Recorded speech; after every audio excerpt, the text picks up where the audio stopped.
Many fellow Bangor residents, including family and friends, are influenced by Bangor's unique perspective on life.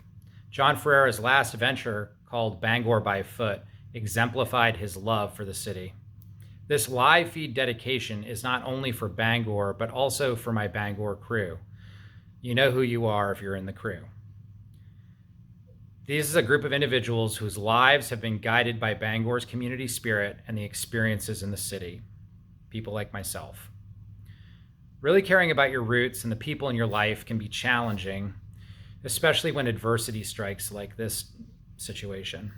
However, and previous situations like this. However, remembering our blessings and the people who shape our lives is the best way to honor them. In Bangor, I grew up learning to live life to the fullest and to embrace a unique perspective about life that I think could be more common in more communities across the country. I think that's why I made the choice to create virtual storefronts. I think the idea is to give towns more cohesion and to connect people to their community in a way that I grew up seeing every day as a child and a teen in Bangor, Maine.